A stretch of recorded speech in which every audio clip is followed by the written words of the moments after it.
પ્રાથમિક શાળા નંબર 13 રાજકોટ ધોરણ 5 માં અભ્યાસ કરતી વિદ્યાર્થીની છું. આજે હું તમને વાર્તા કહીશ. વાર્તાનું નામ છે શેર સામે સવા શેર. એક ગામ હતું. ત્યાં એક ડોશીમા રહેતા હતા. એ ડોશીમા એકવાર ચૂલા માટે બર્તન એળવા વાડામાં ગયા. વાડામાં તેમને એક ચીભડાનો વેલો દેખાયો. ચીભડાનો વેલો જોઈને તેમને ચીભડું ખાવાનું ખૂબ મન થયું. તો તે એક ચીભડું ઘરે તોડીને લાવ્યા. ઘરે આવીને એ ચીભડાને કાપવા જાય છે ત્યાં તો તેમાંથી અવાજ નીકળે છે, મામા મને કાપશો નહીં, હું તો તમારો દીકરો છું. માએ તે ચીભડાને ન કાપ્યું અને બાજુમાં રાખી દીધું. થોડીવાર પછી તેમાંથી એક છોકરો નીકળ્યો. માએ તેનું નામ સાંગો પાડી દીધું. બીજા દિવસે માં પાછા વાડામાં ગયા અને એક સરસ મજાનું ચીભડું ઘરે તોડીને લાવ્યા. ઘરે આવીને એ ચીભડાને કાપવા જાય છે ત્યાં તો તેમાંથી અવાજ નીકળે છે, મામા મને કાપશો નહીં, હું તો તમારો દીકરો છું. માએ તે ચીભડાને ન કાપ્યું અને બાજુમાં રાખી દીધું. થોડીવાર પછી તેમાંથી એક છોકરો નીકળ્યો. માએ તેનું નામ સરવણ પાડી દીધું. માં બીજા દિવસે પાછા વાડામાં ગયા અને એક સરસ મજાનું ચીભડું ઘરે તોડીને લાવ્યા. ઘરે આવીને એ ચીભડાને કાપવા જાય છે ત્યાં તો તેમાંથી અવાજ નીકળે છે, મામા મને કાપશો નહીં, હું તો તમારો દીકરો છું. માએ તે ચીભડાને ન કાપ્યું અને બાજુમાં રાખી દીધું. થોડીવાર પછી તેમાંથી એક છોકરો નીકળ્યો. માએ તેનું નામ સાંગો લાખો પાડી દીધું. બીજા દિવસે માં પાછા વાડામાં ગયા અને મસ્તનું ચીભડું ઘરે તોડીને લાવ્યા. ઘરે આવીને એ ચીભડાને કાપવા જાય છે ત્યાં તો તેમાંથી અવાજ નીકળે છે, મામા મને કાપશો નહીં, હું તો તમારો દીકરો છું. માએ તે ચીભડાને ન કાપ્યું અને બાજુમાં રાખી દીધું. થોડીવાર પછી તેમાંથી એક છોકરો નીકળ્યો. માએ તેનું નામ લખમણ પાડી દીધું. થોડા દિવસો પછી માં પાછા વાડામાં ગયા અને એક સરસ મજાનું નાનું ઠીનકું ચીભડું ઘરે તોડીને લાવ્યા.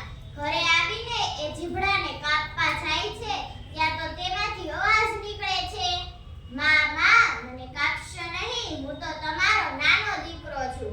માએ તે ચીભડાને ન કાપ્યું અને બાજુમાં રાખી દીધું. થોડીવાર પછી તેમાંથી એક નાનો છોકરો નીકળ્યો. તે નાનો હતો એટલા માટે માએ તેનું નામ ટશુકભાઈ પાડી દીધું. હવે તો માને 5 દીકરા થઈ ગયા, સાંગો, સરવણ, લાખો, લખમણ, ટશુકભાઈ. એકવાર માં 5 દીકરાને ઘેર રાખીને જંગલમાં બર્તન વીણવા ગઈ. જંગલમાં તેમને વચ્ચે એક સિંહ મળ્યો. સિંહ કહે, હે ડોશી, હું તને ખાઉં.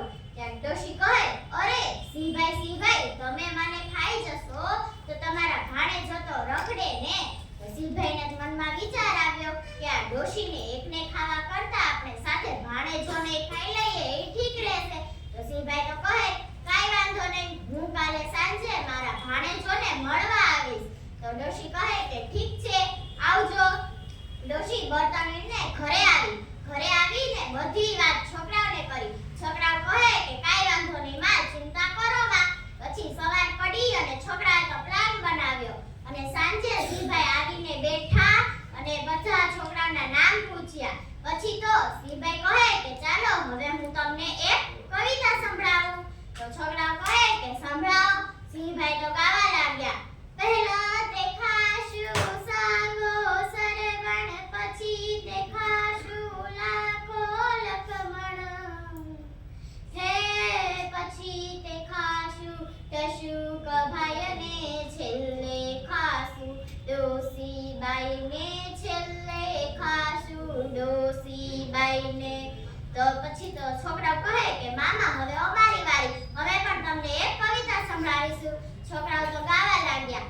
હાથડા પકડશે સાંગો સરવણ, પગડા ઝાલશે લાખો લખમણ, હે ગળું તે કાપશે ટશુકભાઈ અને દીવડો થોભશે ડોશીબાઈ, હે દીવડો થોભશે ડોશીબાઈ.